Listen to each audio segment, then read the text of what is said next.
ada informasi terbaru dari Panselnas, yaitu dari Kemendikbudristek untuk P3K guru Bapak Ibu.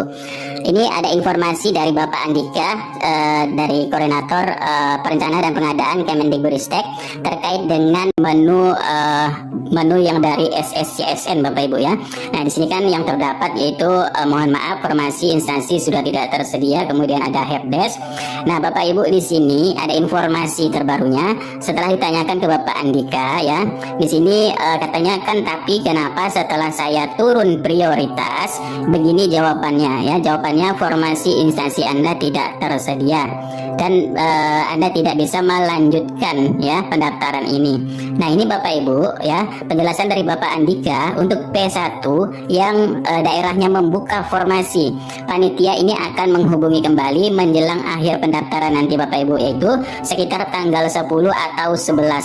Harap bersabar. Nah, jadi Bapak Ibu ketika sudah mengklik turun prioritas tapi masih jawabannya seperti ini kita tunggu itu tanggal 10, tanggal 11 ya. Jadi panitia daerah ataupun panitia Panselnas ya, ini Panselda ya, akan memberitahukan kepada Bapak Ibu di tanggal 10 atau 11 nanti Bapak Ibu ya. Nah, ini untuk masalah solusinya.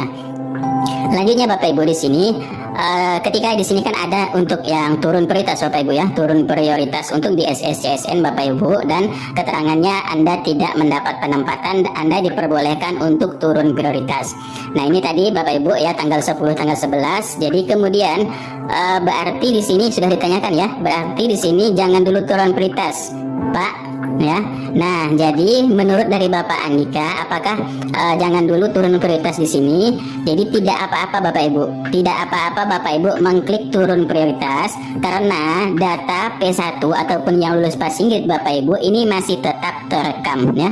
Nah, ini sudah beberapa kali dijanjikan oleh Kemendikbudristek, data Bapak Ibu ini untuk yang P1-nya walaupun di sini keterangannya turun prioritas ya, data Bapak Ibu untuk PG P1-nya ini tetap akan dipertahankan dan tetap akan terekam oleh sistem. Nah, ini Bapak Ibu ya, solusi yang ditawarkan oleh Kemendikbudristek bagi Bapak Ibu yang memang belum mendapatkan penempatan ataupun belum mendapatkan penempatan atau formasinya Bapak Ibu. Di sini Bapak Ibu klik saja turun prioritas, tidak apa-apa karena logikanya seperti ini ya. Jadi kalau untuk turun prioritas nanti kan belum tahu ya apakah mendapatkan formasi ataupun tidak ya. Nah, ketika tidak mendapatkan formasi karena formasinya habis, walaupun Bapak Ibu klik turun prioritas, itu akan otomatis menjadi daftar tunggu ataupun otomatis sudah terekam. Dan insya Allah ya, Panselda ataupun panitia di daerah ini akan mengumumkan di tanggal 10 atau 11. Nah, ini 11 ini tanggal 10 atau 11 ini akan diumumkan kembali untuk Bapak Ibu yang ya P1 daerahnya yang masih membuka formasi.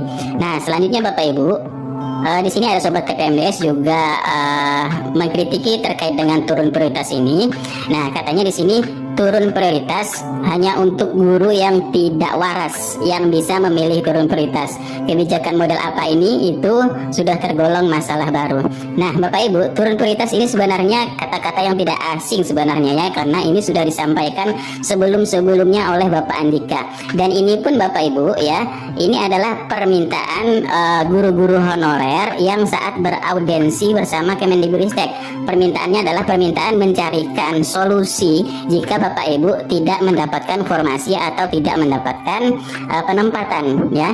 Nah, karena pemerintah daerahnya tidak membuka formasi, jadi kembali lagi memang ke pemerintah daerahnya, kekuatan ke pemerintah daerahnya untuk membuka formasi. Nah, jadi formasinya ini ibaratnya kain pendek ya, mau diberikan semua ini tidak ada formasinya, mau tidak diberikan semua di sini ya, karena terkendala anggaran dan lain sebagainya. Itulah pemerintah daerah yang memang memikirkan ya bagaimana keuangan untuk membayar. Jadi kalau memang ada uangnya ini tetap membuka, tapi walaupun ada ya, ini tergantung lagi kebutuhan. Nah, kebutuhannya, jadi kebutuhannya di situ ada apa tidak, atau sesuai atau tidak ya, mapel dan lain sebagainya. Nah, ini kita mengingatkan kembali Bapak Ibu, berikut beginilah hasil audiensi kemarin ya.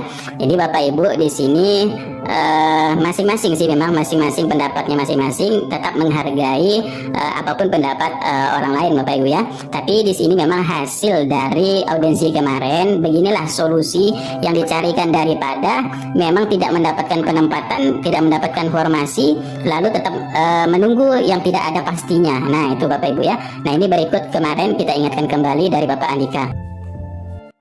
Yang Bapak tuntut adalah ada orang tadinya mengajar sosiologi. Sosiologi nggak dibuka 2021. Yang dibuka sejarah. Pilihannya, Anda mau ikut sejarah atau nggak usah sama sekali, kan gitu ya? Kemarin kan gitu kan? Ini kenapa kok saya kok ke sejarah gitu? Ya udah nggak usah ikut, gitu ya. Itu jawaban apa? Ya benar kan? SMA itu Pak. Ya, ini analogi kan sama dengan itu tadi. Ya, ya kalau nggak mau ya nggak usah ikut. Gampang toh. Yang ada hanya sejarah. Saya ini sosiologi, ya udah nggak usah ikut. Nah, tapi kan saya pengen ikut, ya udah itu ambil sejarah. Toh linear, masih lumpur gitu loh, masih lumpur. Ya, oke ya. Oke. Dan ternyata begitu dia ambil, lulus passing grade. Tapi belum lulus ya. Lulus passing grade. Oh iya, nanti ingetin saya pengen ngomong mengenai kelulusan passing grade ya. Nah, dia udah lulus passing grade. Dia lulus passing grade ini kan labelnya dia sebagai sejarah, bukan sosiologi. Kebetulan sejarahnya penuh di kabupaten itu. Dan dia akhirnya tidak bisa ditempatkan. Di sekolahnya sudah ada ASN. Sekalian jawab. Walaupun dia ngajar 24 jam, tapi ternyata ada ASN yang tidak mengajar di situ. Dia ini ternyata ngajar 24 jam karena mengganti jam pelajaran ASN yang ada di situ. Oh, saya 24 jam, tapi kenapa dilempar keluar? Iya, ASN-nya udah berlebih. ASN-nya sudah berlebih di situ. Ini ngapain ada di sini, honorer di sini? Nah, pada waktu ngelamar honorer di sini gimana sih ceritanya? Oke ya, sekarang jawab. Akhirnya dia dicarikan sekolah lain. Di sekolah lain pun penuh, akhirnya dia menunggu. Sambil menunggu, dia kembali ke sekolah asalnya dan mengajar sosiologi. Nah, ini kita usahakan ya, Ketika nanti daftar SSCASN, masukin NIK, masukin nomor peserta, itu ya. Begitu guru yang lulus passing grade dan dapat ditempatkan, itu tidak bisa lagi masuk ke laman pendaftaran berikutnya. Jadi begitu dia ngisi data biodata diri, NIK segala macam, klik, langsung tertulis di layar, Anda ditempatkan di sini sebagai guru ini, selesai.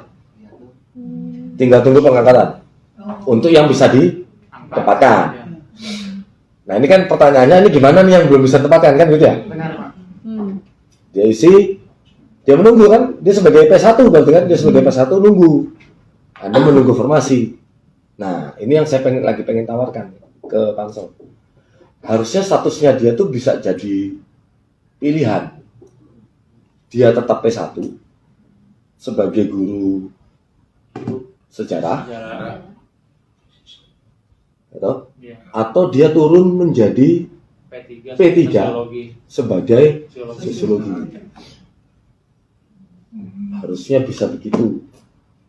Daripada dia nunggu, soalnya ini banyak sekali yang dari tadi Bapak ini keranjang, nggak ada hubungannya Pak. Ini lagi ngomongin rumpun.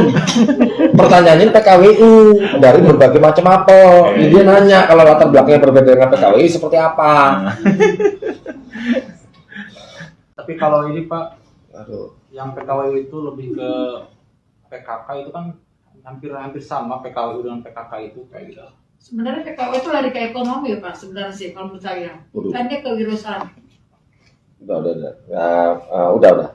Saya solusinya kita udah tahu Pak. Ya, Ibu ngomong gitu, saya udah ya. Intinya dia backgroundnya apa sebetulnya, ngajarnya apa. Saya harapkan nanti di SSCASN dia punya pilihan. Apakah dia tetap P1 sebagai sosiologi, berarti nunggu kalau oke P1 berarti dia diam. Ya, milih PKWU lah gitu. Gitu. Milih atau PKWU. tadi PKWU atau milih Iya. apa sebagai sejarah tadi. Tapi kalau dia pilih P3 berarti dia akan balik ke ijazahnya. menjadi Ijazah linearnya, Pak. non ASN pada umumnya. Non ASN pada umum. Tapi ikut observasi. Iya, betul. Tapi ikut observasi. Ini nggak bisa kita pilih P3 tapi jadi P1. Enggak. P1-nya kan sebagai Iya. sosiologi tadi, sebagai sejarah. Gimana? Iya, iya, Pak. Sejarah, Pak. Kayaknya nggak terima nih. Ijazah sosiologi dan sejarah. Itu kira-kira berlaku juga nggak untuk swasta? Untuk kembali ke ketiga. Observasi kan tidak di swasta, Tidak di swasta. Negeri. Observasi tidak di swasta ya. Eh, Itu ya. Jadi dia milih, ya. Cuman begitu dia pilih, ini maunya ini belum saya fixkan di pansel ya.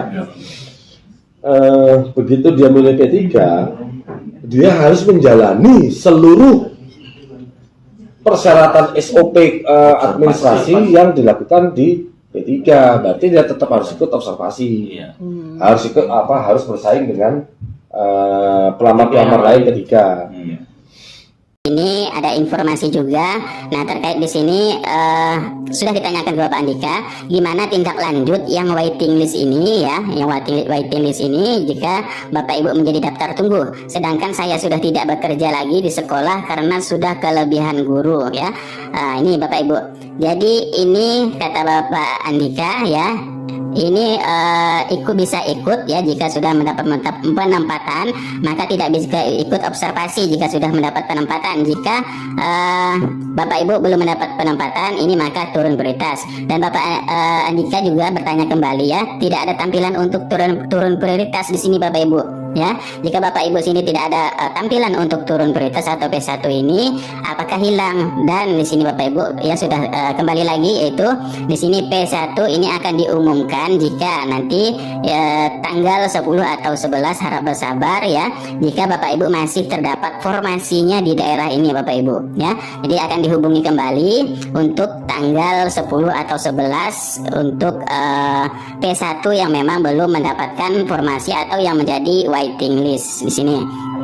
Nah, kemudian di sini ya ada yang bertanya, apakah ya katanya di sini kan pengumuman ini akan bareng ya untuk penempatan atau untuk lokasi penempatan di sekolah mana ini untuk P1 bareng dengan pengumuman P2 dan P3 ini di November ya. Nah, memang janjinya Bapak Andika kemarin ini di bulan November. Nah, setelah dilihat jadwal ya, jadwalnya kok yang rilis ini untuk Februari untuk pengumuman. Jadi P1 ini buat tahu nama tempat sekolah menunggu Februari ya Pak ya. Nah, ditanyakan kembali di sini Bapak Andika menjawab tidak ya Bapak Ibu, tidak. Jadi tunggu saja.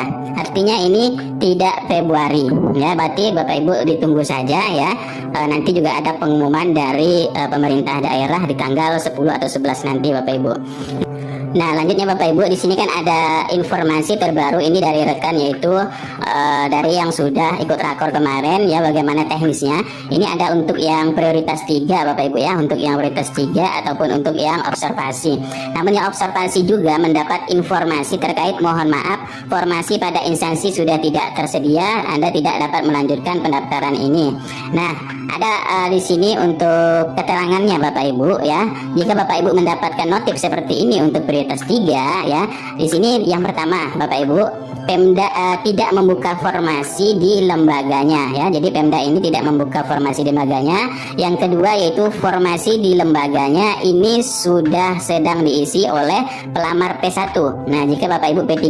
Dan yang ketiga, ini tidak sama antara ijazah yang dimiliki dengan tugas yang diampu Bapak Ibu ya. Dan yang kemudian yang keempat, ini mengajar di lembaga di lembaga lain dan terdaftar di Dapodik. Nah, ini Bapak Ibu ya, jadi tidak sesuai, mengajarnya di lembaga lain dan terdaftar di Dapodik. Nah, inilah ada keterangan hal seperti ini untuk prioritas 3. Silahkan Bapak Ibu hubungi helpdesk ya. Nah, jadi Bapak Ibu klik saja helpdesk di sini, menanyakan bagaimana sih memang Bapak Ibu di sini, yaitu ketika Bapak Ibu mendapat notif seperti ini ya, mohon maaf formasi instansi sudah tidak tersedia, Anda tidak bisa melanjutkan. Nanti kemungkinan di sini yang pertama di sini Bapak Ibu ada masalah terkait dengan formasi yang dibuka, kemudian lembaganya di sini yang sudah diisi oleh P1, kemudian tidak sama antara ijazah yang dimiliki dengan tugas yang diampu, yang keempat mengajar di lembaga lain dan terdaftar di Dapodik. Nah, inilah keterangannya untuk yang memang prioritas 3 tidak mendapatkan formasi di instansinya Bapak Ibu. Nah, ini Bapak Ibu menghubungi helpdesk saja Bapak Ibu di sini.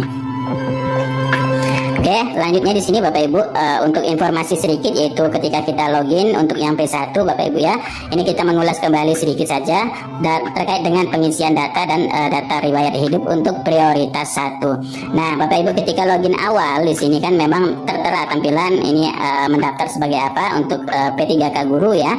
Kemudian di sini kan sudah memang tidak bisa diubah ya. Dan ini untuk prodi pada Dapodik dan pendidikan. Nah, Bapak Ibu sesuaikan saja Bapak Ibu, jika di sini kan tadi prodi depo Dapodiknya ini adalah pendidikan sekolah dasar, maka Bapak Ibu juga menyesuaikan dengan ijazah Bapak Ibu ya. Ijazah Bapak Ibu terteranya apa di situ. Artinya di sini Bapak Ibu tinggal pilih saja Bapak Ibu, apakah prodinya pendidikan sekolah dasar atau PGSD atau lain sebagainya. Jenis pendidikan sesuai dengan ijazah dilihat dari di atas sudah tertulis Bapak Ibu ya. Ini bisa sesuaikan dengan ijazah Bapak Ibu. Nah, kemudian lanjutnya di sini, nah ini misalnya Bapak Ibu ya, di Dapodiknya ketika verbal ijazah Bapak Ibu ya, verbal ijazah kemarin ini adalah pendidikan guru sekolah dasar. Bapak Ibu bisa memilih pendidikan sekolah dasar sesuai dengan ijazah Bapak Ibu ya, karena verbalnya pun memang di Dapodik ini kan verbalnya memang sesuai dengan ijazah Bapak Ibu ya, ijazah Bapak Ibu. Kemudian selanjutnya di sini jika Bapak Ibu ingin mengulangi hal selanjutnya ya sebelumnya Bapak Ibu bisa mengklik sebelumnya untuk biodata sebelumnya. Dan ini adalah info yang untuk Bapak Ibu mendapatkan penempatan dan mendapatkan lokasi. Nah, lokasi penempatannya ini insya Allah ya ditunggu saja, tidak sampai yaitu katanya tadi di bulan Februari ya, tapi di sini Bapak Ibu akan diberikan waktunya nanti di bulan kalau tidak November ini ya, kalau tidak katanya di November ini ya Bapak Ibu ya. Nah, kemudian selanjutnya di sini untuk biodata selanjutnya Bapak Ibu edit saja sesuai kebutuhan, kemudian terutama di sini nomor HP Bapak Ibu. Nah, kemudian Bapak Ibu di sini nama domisili, alamat domisili. Kemudian Bapak Ibu ketika Bapak Ibu pindah lokasi ya. Nah, pindah lokasi nanti ini sesuaikan saja Bapak Ibu, sesuaikan saja dengan yang sudah tertera yaitu pada upload dokumen Bapak Ibu ya. Upload dokumen Bapak Ibu. Jadi Bapak Ibu di sini bisa saja di sini mengubah ya, tapi nanti dokumennya itu kan masih tidak bisa diedit dokumennya apakah diubah atau tidak. Jadi Bapak Ibu juga bisa memperbaharui ini ya. Nah, memperbaharui yaitu terkait dengan sesuai kebutuhan Bapak Ibu di sini ya. Nah, kemudian selanjutnya di sini di menu ini sudah terisi dan terkunci semua ya, hanya bisa Bapak Ibu untuk di formasi, mendaftar formasi ini Bapak Ibu hanya bisa yaitu mengisi kode CAPTCA ya. Nah, ini kode CAPTCA Bapak Ibu bisa diisi, menyalin dan klik setelah disalin sini kemudian klik selanjutnya. Nah, selanjutnya di sini masuk kepada riwayat ya. Nah, riwayat untuk pengisian deskripsi diri. Nah, bagaimana sih untuk pengisian deskripsi diri? Untuk pengisian deskripsi diri Bapak Ibu tipsnya adalah yang pertama harus ada identitas dari nama lengkap, TTL dan lain sebagainya. Yang kedua tentang sekolah ya, nama sekolah, lama mengajar, dedikasi terhadap sekolah, prestasi yang sedang dicapai. Kemudian yang ketiga hubungan dengan siswa dan guru ya, karena ini hubungan lingkungannya. Kemudian hubungan dengan masyarakat, ikut organisasi, menjabat sebagai apa, perannya apa, prestasi yang pernah dicapai. Dan selanjutnya intinya adalah semua hal yang positif tuliskan saja. Nah, misalkan Bapak Ibu di sini kan 300 karakter ya, tidak mesti hanya 3.000 ya, tidak mesti 3.000. Berapa ini kan maksimal, batas maksimal artinya batas kata-kata maksimal yang dituliskan ya, 3.000 karakter. Tidak mesti hanya 3.000. Jadi bisa di bawah 3.000 namanya 2.500 ataupun 1.500 karakter dan lain sebagainya. Tapi jangan sampai melewati 3.000 karakter.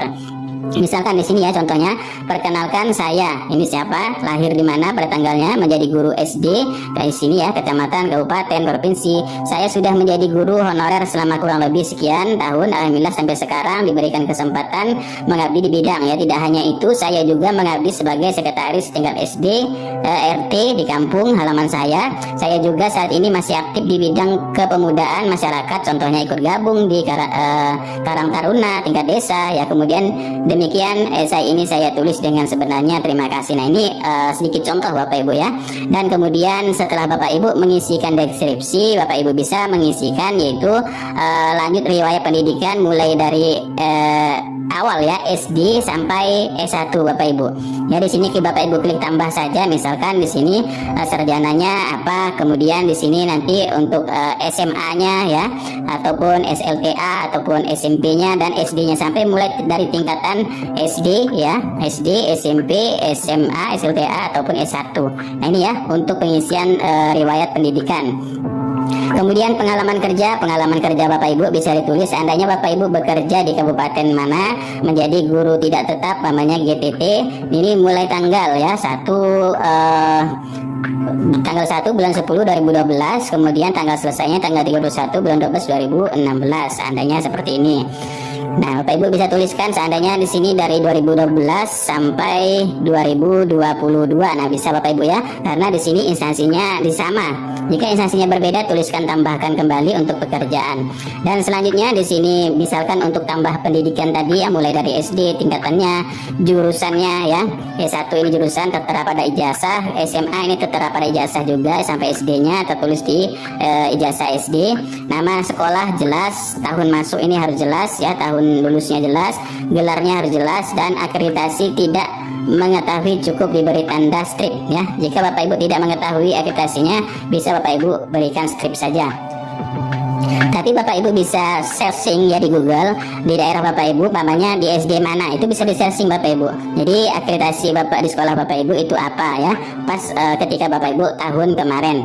Nah selanjutnya di sini untuk yaitu gelar ya. Nah jadi di sini untuk gelar depan di strip saja ya, kemudian gelar belakang diisi akreditasinya ini, kemudian tempatnya di mana, nomor ijazah, tanggal ijazah, nama pejabat ya. Pejabat penandatanganan ijazah di sini ya. Seandainya di kepala sekolah ya, kepala sekolahnya siapa, ataupun ijazah S1-nya ya, itu rektornya dan lain sebagainya Bapak Ibu. Nah untuk ini bukan nama pejabat penandatangan ijazah, ini siapa orangnya Bapak Ibu ya. Nah jadi untuk tempat, nama tempat ijazah itu diterbitkan tertera pada ijazah, nomor ijazah ini jelas, tanggal ijazah tertera pada ijazah, nama pejabat penandatangan ijazah, nama pejabat yang menandatangani ijazah tersebut, bukan nama jabatan. Nah selanjutnya di sini pengalaman kerja ya.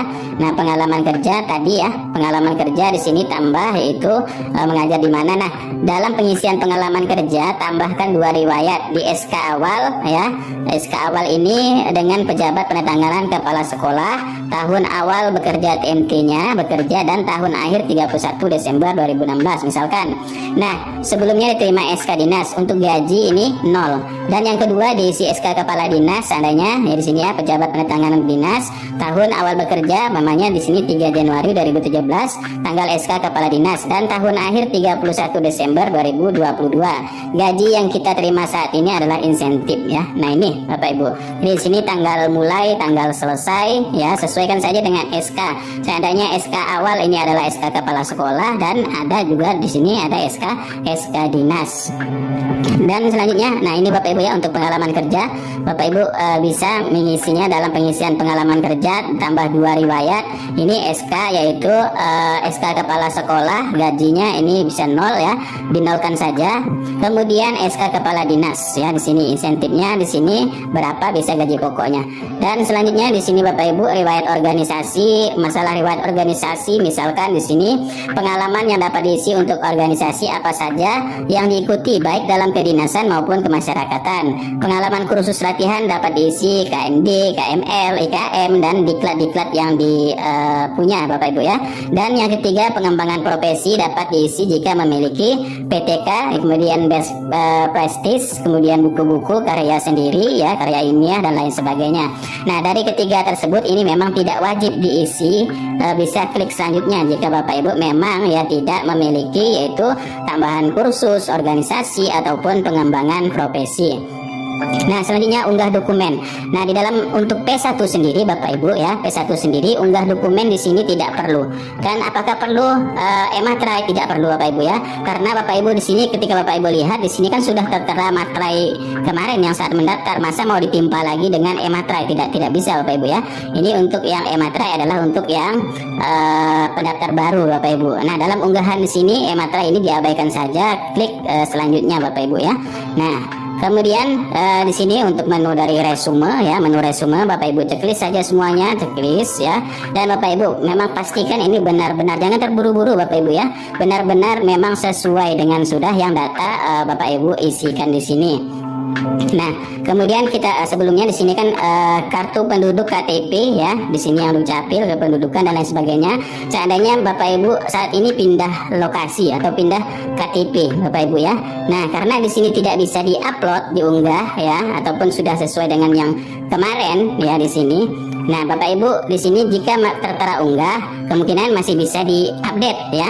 Tapi kalau memang Bapak Ibu di sini tidak bisa unggah kembali, biarkan saja Bapak Ibu, sesuaikan saja dengan yang kemarin Bapak Ibu, karena di sini memang tidak untuk P1 memang tidak dianjurkan untuk pengeditan di sini Bapak Ibu ya. Nah, kemudian selanjutnya di sini resume pendaftaran ya.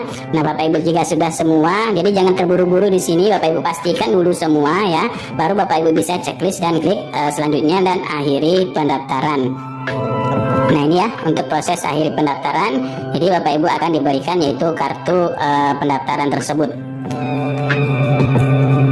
Nah, selanjutnya ini ada informasi terbaru ya terkait di SSCSN, ada menu baru Bapak Ibu, menu helpdesk. Nah, Bapak Ibu klik saja di sini untuk menu helpdesk. Nah, di menu helpdesk di sini Bapak Ibu bisa klik yang di selamat datang untuk tautan tersebut Bapak Ibu ya. Nah, di dalam helpdesk ini ada ketentuan Bapak Ibu. Nah, ini untuk ketentuan baru dari BKN yaitu buku petunjuk helpdesk SSCSN 2022. Ini terbaru ya untuk versi 0100 versi Oktober 2022. Nah, di sini Bapak Ibu ya, untuk helpdesk sendiri di sini ada yang pertama untuk data diri, yaitu yang meliputi NIK KK tidak ditemukan, yang kedua NIK didaftarkan orang lain, dan yang ketiga data tidak sesuai. Kemudian untuk password, menu password di sini ada reset password, lupa jawaban pengaman 1, pengaman 2, dan yang ketiga data tidak ditemukan. Nah, data tidak ditemukan di sini lokasi lahir tidak ditemukan, perguruan tinggi tidak ditemukan, kemudian pengecekan P3K. Nah, pengecekan P3K ini misalnya untuk THK 2, pelamar X THK 2 serta permohonan perbaikan X THK 2 dan pelaporan data P3K Kemendikbudristek serta pengaduan. Di sini terakhir pengaduan ke instansi.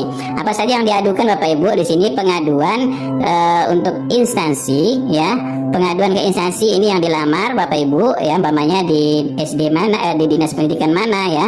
Dan yang kedua pendaftar sebagai PNS aktif padahal bukan PNS. Nah, jika Bapak Ibu terdeteksi PNS padahal Bapak Ibu non PNS, nah ini Bapak Ibu bisa pengaduan tersebut dan sudah bukan ASN tetapi masih terdaftar sebagai ASN. Nah, kemudian untuk pengaduan oknum penipuan ya, pengaduan ke instansi yang dilamar dan laporan afirmasi X tenaga honorer K2 serta di sini untuk cek status pengaduan dan ada fake question ya untuk pertanyaan tersebut. Nah, untuk yang terbarunya Bapak Ibu dari alur helpdesk Bapak Ibu, alur helpdesk ini meliputi akses helpdesk, kemudian question dan permasalahan status pengaduan. Nah, ini Bapak Ibu. Jadi tampilan di sini tampilan untuk helpdesk Bapak Ibu ya. Dan selanjutnya jika NIK tidak ditemukan, nah, Bapak Ibu bisa klik NIK dan KK ini tidak ditemukan. Nah, jadi Bapak Ibu bisa mengisi form di sini Bapak Ibu ya. Bapak Ibu bisa mengisi form di SSCSN ini, nama lengkap, nomor NIK dan KK, kemudian tempat lahir dan tanggal lahir. Biasanya Bapak Ibu NIK atau KK tidak ditemukan ini, Bapak Ibu ini mengubah KTP baru ya. Nah, pengubahan KTP baru biasanya ini mencapai 1 bulan ini masih tidak bisa terdeteksi Bapak Ibu ya.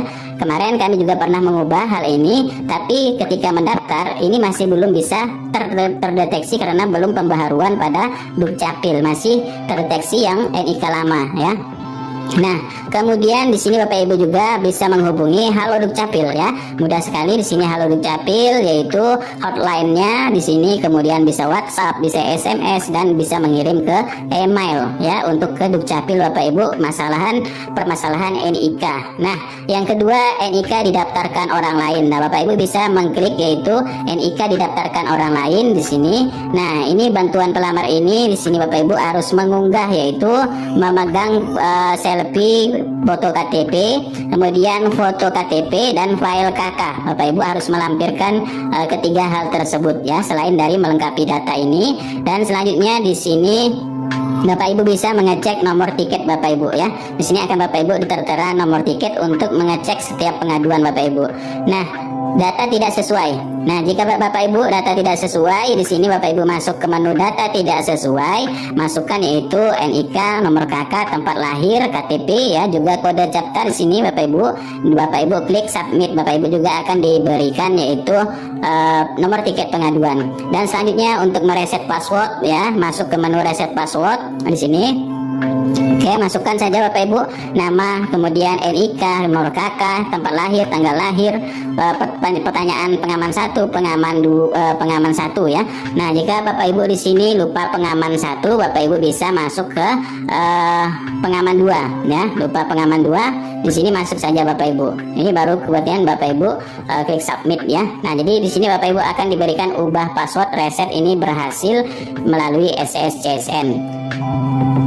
Nah, jika lupa password pengaman 1, Bapak Ibu juga bisa mengonfirmasi ke lupa jawaban pengaman 1. Kemudian jika lupa pengaman 2 ya, Bapak Ibu juga masuk ke lupa pengaman 2. Bapak Ibu di sini klik submit ya, nanti baru Bapak Ibu cek pengaduan.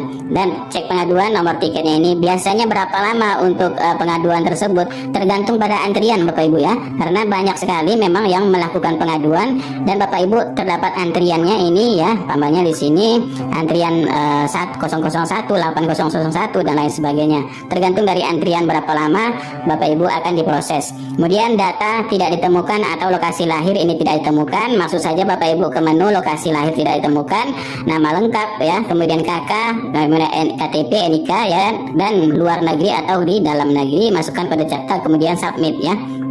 Nah, perguruan tinggi tidak ditemukan dan program studi ini masuk saja ke menu ini Bapak Ibu ya, perguruan tinggi sama saja masukkan di sini Bapak Ibu untuk nama lengkap dan lain sebagainya, dan Bapak Ibu akan mendapatkan nomor tiket dan Bapak Ibu bisa mengeceknya.